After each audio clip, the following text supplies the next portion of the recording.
Muy buenos días a nuestros estelares de hoy. Ojalá que la internet para poder conversar con Paz Charpentier, abogada, dirigente de la Fundación Liberal Reformista, y con el abogado socialista Enrique Nostroza, sea mejor que las anteriores porque afectó el temporal. Por lo menos se ven impecables los dos. Bella Paz Charpentier. Feo Enrique Nostroza. O sea, es realista, es realista. Buenos días a ambos. Ay, oye, muy buen lunes. Feliz de estar aquí nuevamente compartiendo con ustedes y también con todas las personas que nos están escuchando en este día, que parece que como que el temporal se pausó unos minutos. Sí, está con pausa. Sí. Oye, Enrique, no, de feo nada. Un hombre estupendo, Enrique. Pero varonil. ¿Qué más le podemos decir, Enrique? Más piropos, Enrique. ¿Ah? Es que se enoja conmigo, después me llama por teléfono, pero él me maltrata de manera privada. No pública, privada. Oye. ¿Acusan maltrato, Miguel? Después de lo que dije el viernes. Qué víctima, Chuta, qué víctima. Oye, No, el viernes no. tranquilidad laboral. Oye, fíjate Eso. que nosotros estamos aquí preguntándole a la audiencia cómo califican la gestión del gobernador regional del Biobío, Rodrigo Díaz Werner, porque en la semana pasada se cumplió un mes de gestión. Entonces nosotros ofrecemos 4 alternativas a la audiencia. La alternativa A es buena, la alternativa B es regular, la alternativa C es mala y la alternativa D es no lo sé. Y va ganando la alternativa D, no lo sé. ¿O Sí. no, Daniel Y Mora? después le sigue a buena. Ah, buena, exactamente. Y las otras dos ahí empatan. ¿Cómo la Regularidad. calificarías tú, Paz Charpentier, la gestión de Díaz Werner como gobernador regional? Yo me parece que estaría en la alternativa E, al igual que la mayoría de los auditores de esta importante radio. La verdad es que no lo sé, porque poco se ha visto, además del despido masivo desde la gobernación. La verdad es que han habido pocas noticias en relación al gobernador regional. Eso en alguna medida responde a las pocas facultades también que hasta el momento tienen los gobernadores regionales. Me imagino yo que durante el proceso constituyente eso irá a cambiar, pero la verdad es que, claro, si uno recuerda, imagínense que Rodrigo Díaz salió electo con un 13% del electorado que fue a votar ese día, o sea, una mayoría sin duda importante, pero de un 13% de personas que fueron a votar ese día. Entonces, la verdad es que yo creo que era de esperarse y esperemos que eso cambie con el transcurso del tiempo. Enrique Nostroza. Yo tengo la impresión, yo quisiera ser más optimista. Yo creo que en un mes de instalación, Sí. Sí. con pocas facultades, con dificultades evidentes en materia de instalación física, Sí. con una ejecución presupuestaria muy baja, que dice relación con una mala gestión de quien administraba el gobierno regional anteriormente, me parece que ha sido satisfactorio. Ahora, hay un problema en lo que se señala en la propia encuesta, lo que va hasta el momento, de que la gente desconoce Sí. la labor del gobernador regional, y creo que ahí hay un ejercicio que hay que empezar a hacer y ayudar entre todos, porque me parece que más allá de quién sea la persona que ocupe ese cargo, desde las regiones distintas a la metropolitana tenemos que promover la gestión de los gobernadores regionales, de este órgano descentralizado, y promover además que en el debate constitucional ojalá aumenten las competencias y facultades, y también por ende los recursos, para que las decisiones, como dice Álvaro, no se tomen más en la capital del reino, sino que se tomen aquí más cerca donde las decisiones son efectivas. Yo creo que si sumamos las opiniones de ambos, van por el mismo camino, ¿no? Creo yo, con algunos matices, pero evidente todo el mundo espera que esta institución del gobernador regional o gobernadora regional se asiente. Sí, en gran parte de eso depende la descentralización y la regionalización, que son parecidas pero no son lo mismo. Entonces, yo creo que por ahí va la cosa. ¿Paz? Sí, de hecho, bueno, varias cosas. Primero para responderle ahí a Enrique, que en general cada vez que se recupera el poder, Un combo. cada vez que se recupera el poder por parte de tu sector político, Enrique, comienzan con las excusas, ¿verdad? Yo espero que ahora también que tienen mayoría en la Convención Constitucional, que tienen un importante porcentaje de personas en el Parlamento, no sigamos con las excusas, porque la verdad es que ya no tienen muchas excusas como para poder hacer frente a las distintas problemáticas que tiene nuestra sociedad. Y otra cosa que me parece respecto al debate constitucional súper relevante, uno de los principios que a mi juicio tiene que quedar consagrado en la nueva Constitución es efectivamente que cada una de las facultades que se asigne a un sector público, en este caso el gobernador regional, o a otras autoridades que también tienen por objetivo la descentralización de nuestro país, tienen que traer aparejado necesariamente recursos.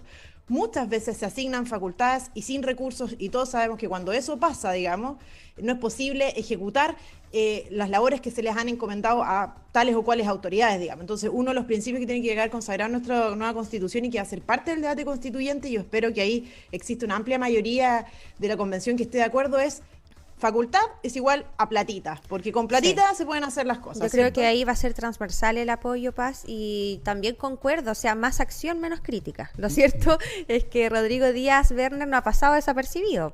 Eso es lo cierto. Y para pasar a otro tema, yo quisiera hablar del cuarto retiro, porque esto ha generado bastante tensión política en el Congreso y también en las candidaturas ahora parlamentarias, o sea, en los acuerdos que está logrando especialmente Chile Vamos, el pacto Chile Vamos.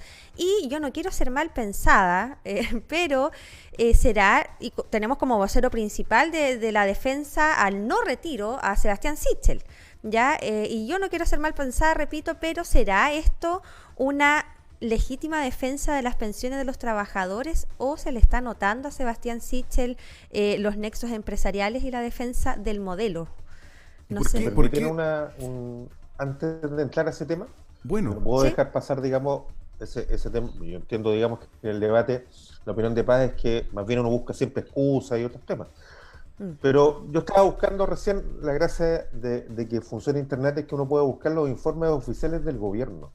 La media de ejecución presupuestaria de la región la ejecución presupuestaria de la región del Biobío a junio, o sea, antes que asumieran los gobernadores regionales, está bajo la media nacional. Dato oficial de la Subdere. Por eso cuando yo digo tenemos un problema de ejecución, y eso tiene responsabilidad en quien administraba el gobierno regional antes del 14 de julio, es un dato objetivo, y no quiero transformarlo solo en una crítica política porque era otro sector, sino que de muchos sectores y de los informes oficiales del gobierno señalan de que la ejecución presupuestaria que mide la calidad de la administración del gobierno regional del Biobío está bajo la media nacional. Sí. Vamos a lo que plantea María José Benavente. ¿Qué interés está defendiendo Sebastián Sichel? ¿El interés de los trabajadores? ¿Se cruza eventualmente con alguna presión del empresariado? Porque se están condicionando candidaturas parlamentarias entre quienes apoyen y no apoyen el cuarto retiro. Y ojo que este no es un análisis de este panel, digamos, sino que lo plantea ex ante .cl, que uno no podría decir que es un medio de izquierda, digamos. Ahí está Cristian Bofill detrás, que eres el director del medio, y él derechamente dice que hay candidaturas que están ahí en veremos para que se comprometan o no con el rechazo al cuarto retiro del 10%. Paz. Sí, bueno, yo discrepo completamente de esa afirmación, y no solamente desde la perspectiva política, sino desde la perspectiva como de análisis político, sino de la perspectiva de el análisis de la política pública propiamente tal, como han sido los retiros, que es una de las peores políticas públicas del último tiempo. Ha dejado a millones de personas sin un peso en sus cuentas de capitalización individual. Si antes teníamos malas pensiones, entonces ahora, ¿qué vamos a hacer? Porque la verdad es que ha sido desastroso y eso va a traer innumerables consecuencias. Yo quiero destacar una voz en el desierto que realmente ha sido Ricardo Tesanos, que es el presidente del Banco Estado, que ha dicho por primera vez en mucho tiempo algo que es bastante importante y que parece que pasa desapercibido frente a todo este debate. Más allá, en el fondo, de la designación de los parlamentarios y todo el tema, sí, eso ya es un tema más político, el día a día, la contingencia, de la noticia, ¿verdad? Pero lo que plantea Ricardo Tesanos es importante. Él pidió que se estudien los efectos de los retiros en el largo plazo en materia de créditos hipotecarios, porque ya están subiendo las tasas de interés. En Chile tenemos un importante déficit de viviendas Y si aumenta la tasa de interés de los créditos hipotecarios, la verdad es que esta vía de financiamiento para la obtención de viviendas, que es una vía muy importante, se va a ver encarecida y va a dificultar el acceso a las viviendas en un futuro. ¿Por qué? Porque tal como dijo Nicolás Eizaguirre, ex ministro de Hacienda, de hecho del Partido por la Democracia, es que encontraba incompatible, considera económicamente incompatible un cuarto retiro en complemento con el ingreso familiar de emergencia, tanto como universal como también laboral. Él estimaba que iba a existir un sobrecalentamiento de la economía, un riesgo importante de inflación. La inflación es un impuesto al final para las personas que menos tienen recursos. Ya hemos visto, la gente en su casa lo sabe, cómo han ido subiendo los alimentos. Eso es precisamente por el gran aumento de circulante en la economía, porque a medida que aumenta el circulante, entonces la moneda empieza a perder su valor y eso se denomina inflación y afecta a las personas con menos recursos. Entonces yo creo que este debate más bien de proteger a los empresarios o no proteger a los empresarios, la verdad es que el cuarto retiro es una mala política pública tal como lo ha sido la primera, la segunda, la tercera y cuarta, y me parece a mí que aquí hay otro debate en el fondo, y es que yo creo que los parlamentarios, primero que todo, no están dando garantías de no nacionalización del resto de fondos de capitalización individual que quedan, que me parece a mí que al menos eso es uno de los temas que está pendiente, diría yo, en el ambiente dentro de la derecha. Existe un riesgo, o sea, un temor muy fundado de un riesgo de nacionalización o que esto se transforme en las denominadas cuentas nocionales, que no es nada porque su platita al final no es suya, sino que usted tiene un derecho a exigir que alguien le pague, pero no es su plata realmente, como pasa cuando se trata de cuentas de capitalización individual. Y el otro debate que anda dando vuelta, que me parece importante, es que nadie se refiere al reintegro de los fondos. ¿Cómo vamos a reintegrar estos fondos? Entonces, vámonos gastando los ahorros, esta garantía que como chilenos teníamos, ¿cierto? Que son las cuentas de capitalización individual, y nadie se hace cargo de los dos debates de fondo, me parece a mí, que son el reintegro y evitar el riesgo de nacionalización de los fondos. Pero es lógico también pensarlo. No sé si Enrique podría concordar en que las platas que están en la AFP son fuente de inversión privada. ¿Sí o no? Entonces, y se ha vinculado a Sebastián Sichel con vinculación con grupos económicos. Por lo tanto, da para pensar que inclusive la tensión que existe en Chile Vamos es por esa razón, más que por la legítima defensa de las pensiones. El modelo de inversiones en Chile se basa en la capitalización de los trabajadores y trabajadoras. Eso es un neto cierto. Así es. Lo que pasa es que aquí yo creo que hay muchos puntos para efecto de ser objetivo. Efectivamente, hay mucha gente que no tiene recursos, hay otra gente que dice que está pasándolo mal y que no está en los niveles de llegar al IFE. Estoy pensando en los pequeños y medianos empresarios que están todavía con situaciones que arrastran, producto de los meses más complicados de la pandemia. Sí. Entonces, y un tercer factor que yo quisiera ponerlo con dos factores. Uno, que no nos hemos hecho cargo de un sistema de seguridad social. Cuando una persona dice, con lo que yo tengo en mi cuenta de capitalización, ¿cuánto es la pensión que yo puedo acceder cuando cumpla 60 o 65 años? Claro. Dice, mire, si yo voy a tener 200.000 pesos, o incluso dramático, voy a tener que llegar a complementar por parte del Estado para tener hoy día 160.000 pesos, dice, mira, prefiero hoy día retirarla, tratar de invertir, sacar mis deudas, vivir tranquilo, porque en realidad después igual voy a tener una pensión que no me va a alcanzar y tengo que ver cómo hago para efecto de seguir viviendo. Eso es un primer elemento. No tenemos un sistema de seguridad social. Siempre va a tener la garantía de la pensión. Perdona, que siempre va a tener la garantía de la pensión básica solidaria. Sí, o sea, claro, pero son 160 lucas. Sí, estoy de acuerdo, pero por ahí está. Y eso hay que subirlo. Entonces, lo segundo es más coyuntural, es que la poca habilidad política del gobierno hizo que este debate, por enésima vez, ya estamos discutiendo los cuartos retiros, o sea, llega lo mismo. No, se hace a última hora, pues. Sí. Si el otro día la presión, el lunes pasado, si el presidente iba a anunciar la extensión del IFE o no, a última hora. Cuando este debate debería ser hecho, a mi juicio, un poco más pausado, hace un mes atrás. Y ahí yo responsabilizo a que tiene la iniciativa en el Ejecutivo, porque este debate tensiona a quién. Estamos conversando a la derecha. Entonces, a mi juicio, aquí faltó habilidad política porque estos temas venían, lo estamos discutiendo a mata caballo, y eso hace muchas veces que se tomen malas decisiones. o no se mire el conjunto. Entonces, ojo, yo creo que uno de los temas fundamentales de un gobierno es observar bien los tiempos políticos que se viven. Y creo que este gobierno, como un jugador de fútbol, a veces que uno dice, siempre llega a destiempo, ocurre. Yo pensé que te ibas a referir a la derrota del Vial, pero en fin, pasemos a otro tema. No, yo estoy siempre vialino, sí, siempre con el Vial. Está bien. Arriba Burinegro. Sí, luego sabemos. jugaremos de local y estaremos apoyándolo en Collao. Oye, a mí me gustaría agregar un solo elemento, Paz Charpentier, al análisis que hiciste tú delante, que yo en general podría hasta concordar con él, fíjate. Y es que lo que se establece con la reforma constitucional del primero, segundo, tercero y ahora el cuarto retiro, que es muy probablemente prospere, es un derecho. Es decir, a nadie le dicen retire sus fondos. Simplemente Claro, no se le otorga al ciudadano y ciudadana un derecho.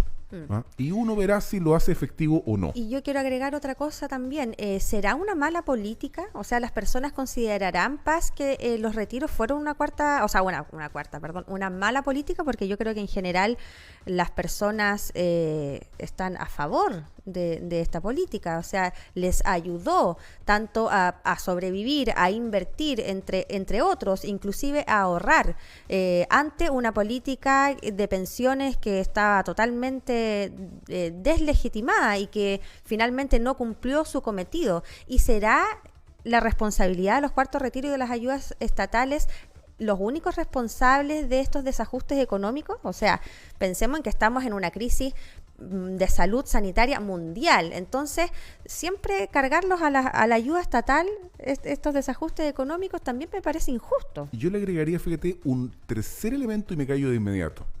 Y es que, un cuarto elemento. Vamos, y podemos llegar al quinto, se nos acaba el programa. No, ha sido una cosa muy cortita. Yo creo, Paz, que esta solución que muchos chilenos y chilenas se dieron con el retiro del 10% de sus cuentas de capitalización individual se aviene con el sistema económico que nos han impuesto y con la cultura de la inmediatez que ha sido impuesta por el modelo neoliberal. La gente no ahorra, la gente no tiene visión de mediano a largo plazo. En general quiere solucionar los problemas aquí y ahora, y eso está absolutamente de acuerdo con el modelo que nos han impuesto. Si cuando nosotros éramos niños, Enrique, no había crédito, la gente vivía con lo que ganaba, y si no tenía plata, pues no compraba, no consumía. Hoy día es todo lo contrario. Paz. Sí, bueno, primero que todo yo creo que la gente no evalúa bien esta política pública. Es una política pública en el fondo, última ratio. En definitiva, las personas se vieron en la obligación de ejercitar libremente ese derecho del cual tú aludes, Álvaro, digamos. No creo que la gente esté contenta de haber retirado sus fondos de las cuentas de capitalización individual, ya sea por necesidad o por miedo a que llegue el Estado y lo nacionalice sin derecho a expropiación, sin derecho a platita, digamos, por esos fondos. Y segundo, como tú bien indicas, ¿verdad? O sea, a mí, bueno, hay todo un debate en torno al concepto de neoliberal, etcétera, pero la verdad es que, claro, cuando tú bien indicaste, ¿cierto? Existe un derecho aquí a disponer libremente, se puede disponer de esos fondos o no disponer de esos fondos. ¿Qué más liberal que eso? Por supuesto, absolutamente. De hecho, nosotros hemos planteado en reiteradas ocasiones que nuestro sistema de capitalización individual debería, entre otras cosas, permitir, por ejemplo, retirar fondos para una primera vivienda. O sea, no solamente que los fondos de capitalización individual se utilicen única y exclusivamente para pensiones, sino que también para otros fines. Pero lo que sí es cierto, y esto es indudable, es que un sistema de reparto en Chile ni en cualquier parte del mundo es viable que mejor que un sistema mixto como el que tenemos actualmente, en donde tenemos cuentas de capitalización individual que se llenan con la plata de los trabajadores, tenemos fondo voluntario, en el cual se agrega plata voluntariamente en caso de que los trabajadores así lo deseen, y también un fondo solidario íntegramente financiado con los impuestos que todos nosotros pagamos. Ahora, es importante porque muchas veces discutimos en torno al sistema de pensiones, de que las grandes empresas, que los ricos, etcétera. Y ¿sabes lo que pasa? Es que efectivamente el mercado financiero es un mercado en donde se asigna de manera eficiente el ahorro. ¿Qué quiere decir esto? Que hay gente que oferta ahorro, inversión, plata, y hay otros que van a buscar plata a ese mercado en particular. Allí las cuentas, los fondos de capitalización individual tienen una relevancia súper importante, pero ¿saben por qué es importante esto? Para las personas que nos escuchan, bueno, resulta que cuando va una empresa a pedir financiamiento al mercado financiero, lo que hace es permitir el desarrollo de sus actividades económicas, lo que redunda en beneficio para todos, más trabajo, más desarrollo, o sea, más inversión en capital, ¿verdad? Más oportunidades, crecimiento de nuestra economía. Entonces, la verdad es que sí, los fondos de capitalización individual son muy relevantes para Chile, es el pilar sobre el cual se ha estructurado nuestro desarrollo y nuestro crecimiento. Y lamentablemente ahora se ha mermado, pero no dejar de lado que esta posibilidad que tienen las empresas de ir a buscar financiamiento al mercado financiero, la verdad es que es un beneficio para toda la sociedad, porque es el fondo creador de oportunidades y Claro. la verdad es que en eso Pero eso se ha funda el sido capitalismo. cuestionado. ¿Ya? Eso ha sido Más que el cuestionado. sistema neoliberal en eso se funda el capitalismo, que no es el consumo, como bien decía Álvaro, sino que el capitalismo se funda en el ahorro, no en el consumo. ¿Ya? Y eso es algo que nosotros en Chile tenemos. Bueno, Chile es un país capitalista hasta el momento, por cierto, más allá de la calificación que se le haga si neoliberal o no neoliberal. Oye, Crecimiento que se ha cuestionado también. sí, o que sea, se ha cuestionado este tema es que y lo que crisis plantea Paz políticas. es el Claro. meollo de la discusión. Es la Podríamos estar médula, aquí- porque al final crecimiento económico, pero con también crecimiento de las desigualdades. Sí, Entonces, uno finalmente- podría discutir eternamente este asunto porque incluso Así es. nos podríamos agarrar de las mechas, pero afortunadamente yo no tengo pelo, así que ahí no tengo ningún riesgo. Eso ¿ah? es imposible con Sí. Miguel. ¿no? Oye, y nos tenemos que ir, ¿ah? Sí. Lamentablemente, Enrique, hoy día ha quedado fuera de juego. ¿Ves tú? Es la vida. Así. Así es la vida. Así es la vida. ¿Qué le vamos a hacer? Oye, ¿Ah? y nos vamos. Pero ya verán otros tiempos. Oye, ¿Y el, contento. el debate ayer, Enrique, te gustó? contento, ¿no? No, Contento. muy bien, yo creo que fue un buen debate, promedió Tiempo, 18 puntos tiempo. entre los canales que lo entre los canales que lo transmitieron, y además creo que es un hecho de la causa que el desempeño de la candidata que yo apoyo, que es Paula Narváez, fue sobresaliente. Me parece que para mí me siento orgulloso de poder pedir a las personas que vayan a votar el próximo sábado por Paula Narváez un liderazgo claro, responsable, que augura un buen futuro para la centroizquierda en el país. Ya, muchas gracias, don Enrique. Nos vemos, que tengan esté un muy buen bien. día. Hasta Chao, el otro chao, que lunes, les vaya Paz. bien. Chao. Que esté muy bien. Chao. Gracias, nos vemos el próximo Chao, que lunes. estén Chao, bien. chao. Hasta luego.